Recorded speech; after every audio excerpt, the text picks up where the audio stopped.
Thanks for watching, guys. This is part 2. We're getting straight into it. We're on the 10th hole, a par 5 at Oak Creek Golf Club. Danny hit a solid drive that just blocked a little bit to the right. He thought it was way right, but it actually ended up in a totally perfect spot. And maybe in reaction to that, maybe not, I hit a drive a little too far left near the bunker. If you guys didn't see part 1, go check that out on the channel main page, or I'm sure it's linked over to the right in the list. But this is the part you really want to watch. This is the more exciting part. Here at Oak Creek Golf Club in Irvine, California, we're playing this. It's on the Forelinx network. Danny is the CEO of Forelinx. I just hit a bad shot, but I'll be all right. Danny's in a good spot here, 236 to the hole, up on the level. The question is, do I want to play it to the front edge of the green or all the way to the back of it? Yeah, play it to the front. Let's see that lag putting. Or do whatever you want. I'm just thinking like... There is a backstop. 3-wood, I think it's too much. 3-iron probably just carries the front edge. Yeah. Okay. We'll try to sling this one in there. No, don't like it off the line. Okay. Just, I won't be able to swing at it as hard as... All right, so Danny has the 3-wood out instead and pipes this just perfect. Man, that was straight. Very good shot. So Danny's right in the center of the green, I think about 35 or 40 feet away from the hole for eagle. This is my approach with, I think I have as much as a 6-iron or something like that. Kind of half thinned it, but there's a backstop behind the green, so I'm actually on the fringe putting from the fringe for birdie. So I've been working very hard on my speed control recently and really trying to think about how long the ball is going to be rolling for. And it's been helping my speed, and that speed I thought was just absolutely perfect, but it did run on a little bit. All right, Danny's on the left side of our screen there. Danny Wax used to be a professional golfer for years, played with Jonas Blix, Kevin Kisner, Scott Brown, a lot of guys who are on the PGA Tour now. Danny played a lot of mini tour events with. This is for his eagle. So that's within, it looks further than it is. It's actually within 2 feet. So that's a birdie for Danny to get back to even par. He shot 1 over on the front, and I shot 2 over on the front. This is for my par on this par 5. A little bit more left than I thought I would have, but a good solid putt, so that keeps me at 2 over. We had a whole crew there and everything. This is a downhill, really good looking downhill par 3, 182 yards. Danny hit it really solid, came up just a little bit short of the pin, but it's on the green. What'd you hit? 7. Yeah, so I hit a 6. All right, so Danny hit a 7-iron there. I think, if I can look at my club, Down there, it kind of just floats. so I can tell by the grip, I think that's a blue grip, which would mean this is a 6-iron for me, I'm pretty sure. This hole actually goes into the wind a little bit. It rises up this hill. That was a nice, well-balanced iron shot. That's headed right at the stick and then peeling off of it just a little bit. So this is my bid for birdie, going up the hill. And a bit of a draw putt. You can see it's just drawing a little bit too much. At least I gave it a chance. I'm happy. That was the best putt. I was going to say it was good. But any 3 on the scorecard is good. When you have an opportunity to make a 3, be it for a birdie, an eagle, or even just a par on a par 3, 3s are huge. And with it being soft. Scorecard changers. So 3s are good. 2s obviously are unbelievable, but 3s are very good. So this is a par 4. Nice. Beauty. Danny hit this really solid. He's starting to really pick up with the driver. He hit well on the front, but now he's like, it's perfect. It's like really solid and long. All right, good shot, Danny. You're keeping the game together pretty good for having so much going on with the business and the new baby and everything. It's the scoring shots that are kind of the Yeah, I mean, it's once you get around the greens, it's a whole different story. But yeah, I mean, the full swing is kind of muscle memory at this point. You know, playing golf for 15 plus years. Yeah. So Danny, tell me, like, when you're thinking like Forelinx for businesses, like business, what kind of businesses do you think have been signing up, and do you think will really benefit from Yeah, I this mean, content? already, you know, we just launched about 3.5 weeks ago, so it's relatively new and kind of going through this discovery phase of who is the optimal customer, right? And, you know, thus far we've kind of seen the financial services sector gravitate towards it as they really cherish the 4 to 6 hours you get on the golf course to nurture and build relationships. So that's kind of where we've seen our soft spot or sweet spot thus far, is really the, you know, mortgage lenders, the insurance brokers, the real estate brokers, the financial advisors, those kind of positions. But really the Forelinx for Business platform is built for companies of all sizes to leverage golf to build relationships, motivate employees, increase sales, deal flow. Really, it's a personalized software where companies can attract and retain talent too, right? exactly, you know, be more competitive in the hiring space.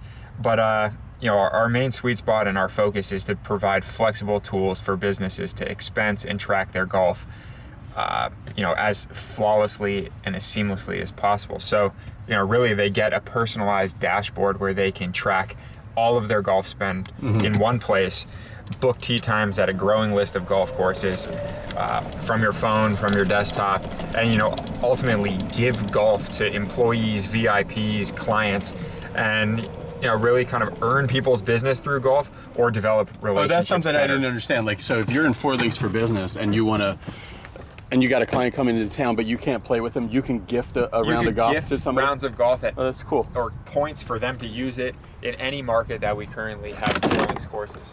All right, well, I got 100 on the button, huh? Yep. All right, good. So 100 yards on the button. This is a 54-degree wedge. If you guys saw those impact snap videos, Marty, who is the owner of the company, showed me a very low wrist action kind of wedge shot, for me anyway. The feeling is that the wrists are doing almost nothing, and it gives it a real good solid feel. So I hit that one real well. I was happy with that. That was a better one. I really like hitting those wedge shots with that turned left impact snap feel. Danny, after his huge drive, has, I don't know, I think about 70 yards or something like that, and he hit that really well. Almost the same club. Just past the hole and then spun a little closer. So here I am for birdie. I've made no putts basically at all today from outside 4 feet or whatever. Oh, Caught the lip there, thought I made it, but it was a better putt. So that's a par for me. Danny had some kind of business call or something and was using Stefan's putter and makes the birdie despite all that office work going on. He made the birdie pretty handily. Narrow hole. Perfect. Par 4, no problem. I mean, as straight as you could point, and the sound of it obviously was super solid. So that was fun to watch. This is my drive, and you can just tell that the sound is not there. I'm just missing the center of the face. Went very straight, which was good, but I'm just missing the center of the face.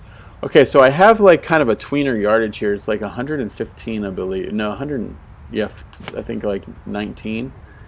And impact was just awesome. I hit it just like I wanted to. I tried to have that wedge swing that I've been using, which is a lot less wrist action, but I'm just not having developed that shot yet because I hit it probably 15 yards too far, and I'm halfway up the hill, even though I hit it really well.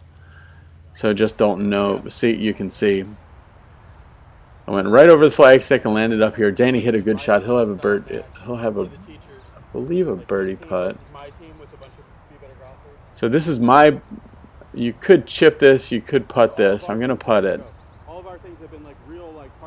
So I'll have that left, which is, and I'm yapping. I should have just been concentrating on the putt. I'll have that left for my par. And Danny hit his putt, which missed, and tapped in for his par. And that was, so that's an unfortunate bogey for me because the drive was fairly decent, went down the middle, and then the the iron shot was awesome. It was just not a good shot for that situation at all. So it's not just about impact. All right, so this is a drivable par 4, and this is Danny just swinging all out, trying to just kill it. And you can see how much. Well, you guys tell me in the comments. What do you see different in that drive? Which I'll tell you right now that he drove the green on this over 300. It was like 320-yard hole. He drove the green on that one. What do you guys see different in Danny's kind of geared up swing than his regular swing? Where do you think extra power is coming from? And that was my best drive of the day, without a doubt. You can see the balance and the follow-through was way different. So, but some things I don't like about that. But it was definitely my best drive of the day. Yeah, that was better. I actually hit it in the center. And recently, I actually have been hitting the driver well. This day was not my best driving day. As far as hit a lot of fairways, but just wasn't the feeling of impact that I'm looking for that you get from having the shaft forward and everything. And then following up my best drive of the day, that was my worst approach shot of the day. Even though it didn't miss as much as some of the other ones, just the impact was horrible. I did not have a clear picture of what I wanted to do and took a big swing, slowed into it, a bunch of amateur mistakes.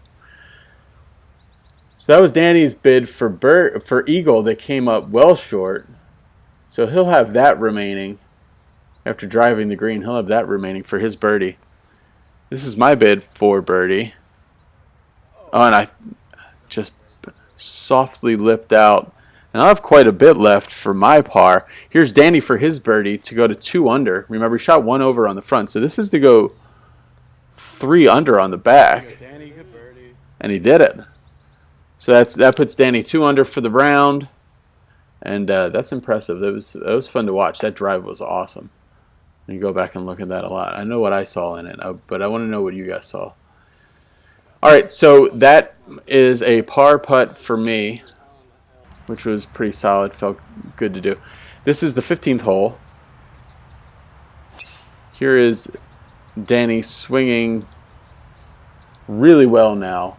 Hit it right down the center. Great trajectory. I wish I had the Pro Tracer out with the cell phone to show you guys, but because it's really that pro style trajectory that kind of it launches high, but then it flattens out at the top for a long time before it comes back down. This one I hit way to the left. I hated it, but it opened up just past where that tallest tree is on the left-hand side, and I'm in a fine spot. It's actually perched up really nicely.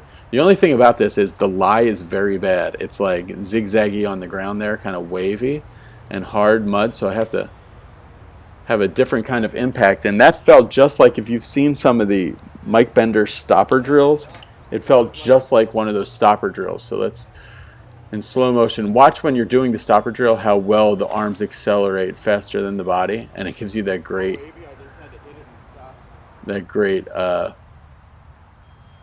look where the hands are above the club head in the follow-through.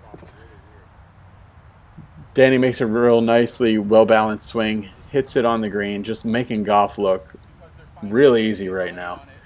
Actually hit the green and jumped a little bit. He thought he was going to spin backwards, but it jumped a little bit because some of the greens are a little firmer than the others. So this is Danny for birdie.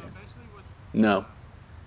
So Danny will make a par on that hole, and this is me for birdie. After that was an 8-iron, kind of an 8-iron stopper, and I really liked the way that shot was. I know a missed putt is a missed putt, but missing on the low side hurts just a little bit more. So I remained a 3 over. Danny's 2 under. Here's a par 4, and this one's also drivable. So you can see Danny does that same kind of move on this drivable par 4 as he did on the other one, that I'm seeing anyway, when he wants to put a little bit extra into it. And he hit it very nicely.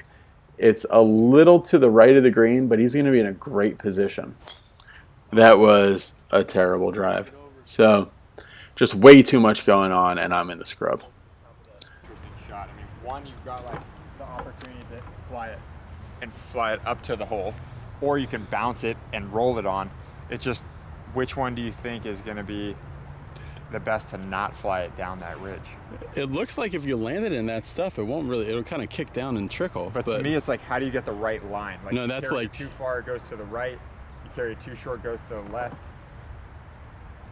But we can try it. All right, we can try it. So he's going to try to land it on the fringe and have it roll forward, because there is a very strong ridge after the hole that you would not want to hit this ball too far. Yeah. Okay, uphill putt, 15 footer. It's just tough to judge. Yeah, right, the kick, but it would have been so easy to hit a good shot. Like all day, it's been hard to judge the spin. Yeah, so my like thought you could was hit like a good one and it would have still gone down the ridge. My thought is, if I hit something lofted and it landed hole high, it's still going to go down that ridge.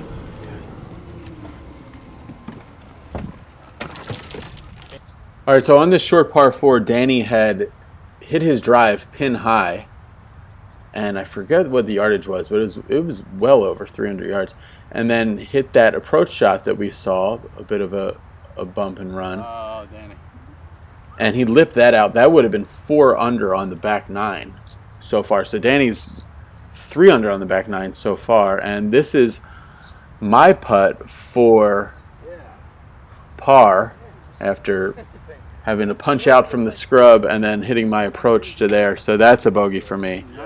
So 2 over on the back after 2 over on the front. This is a really nice looking par 4. It's long. It's like 210 yards or so. Danny has a 5-iron. And he hit that really well. Impact there was just beautiful. But it was pulled just slightly.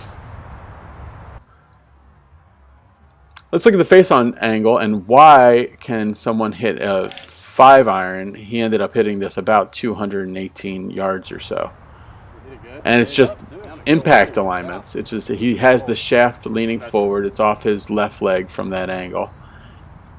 And then he's also putting speed into it. So it's a bit of a trick with the hands, and then it's a lot of athleticism. That was my best swing of the day, without a doubt. I mean, when I look back at the day and think of the different swings that I made this day, this was absolutely my best swing. And maybe connected to that, I really kept my level as far as up and down better. So that might be something I want to look at. Landed really close to the hole and rolled out to about 30 feet. So kind of like we were talking about. Yeah. With the par 3 divots, and that one was definitely my best impact of the day. Yeah, so I mean, here's your tee, and what, you got like almost 1.5 inches, 2 inches? Before and then the lowest part is up After, here. I mean, that's the strike you want, right? Yeah, if I could repeat that. And then yours I got is my the same. tee here, and yeah, we saw in the. I'm obsessed, as I told you, with shaft lean and getting the hands more forward at impact, and man, you did that well on that one. Here is Danny for his Ooh, Danny. birdie putt. Looking pretty good. Speed's looking good. But then took off a little bit there. He'll have that remaining for his par.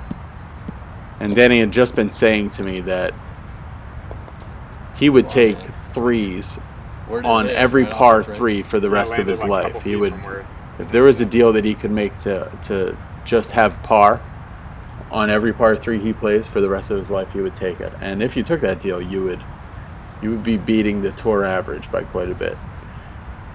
So I landed just past the hole and rolled out to where you see my ball. Good speed.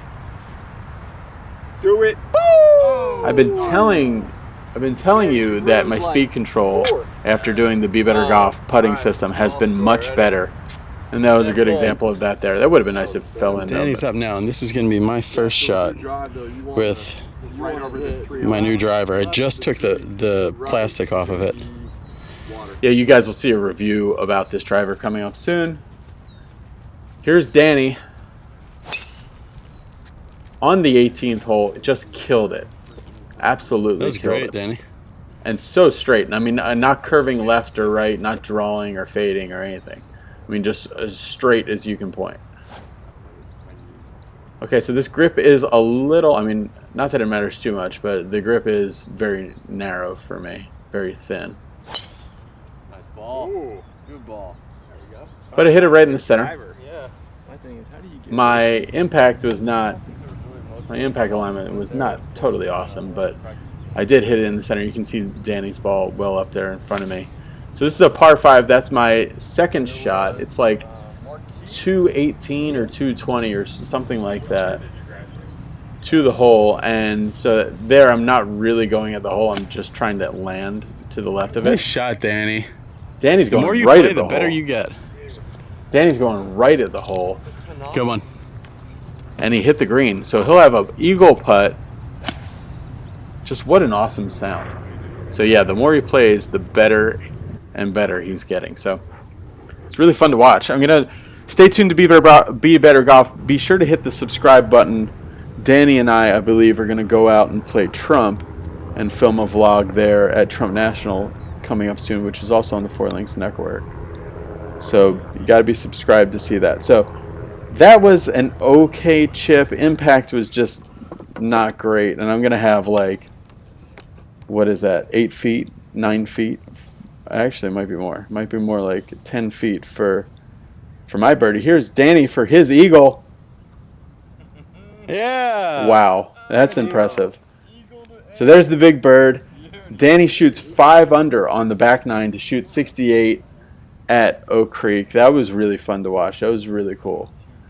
And I bet you if we had just eaten and turned around and played again, he probably would have gone even lower because he just kept playing better. That was my best stroke of the day, without a doubt. And I made it, which was a total bonus. So Danny shoots 68, I shoot 75. Stay tuned here. All right, Dan, we made it. Yep. Cool thing about this, what did we play in like 3 hours and 10 yeah, minutes that or was something fast. like that? That was great. One of the really good things about playing at 6:48 in the morning. Yeah, guys, so really thanks a lot, Danny, for the round today. We are talking about Forelinx business, so you can learn more information where? Yeah, forelinx.com, FORELINX/business. And because you guys are watching this video, Danny's going to give out his personal email if you have questions about it, right? Correct. Okay. It's Danny@forelinx.com. Right. Shoot me an email, ask any question you want. Yeah. One of the cool things about such a small company, they're always super. Customer service there is great. With Forelinx, Yeah, gotta I tell mean, you, we're it's very all good. hands on deck Yeah. approach. Thanks for watching, guys.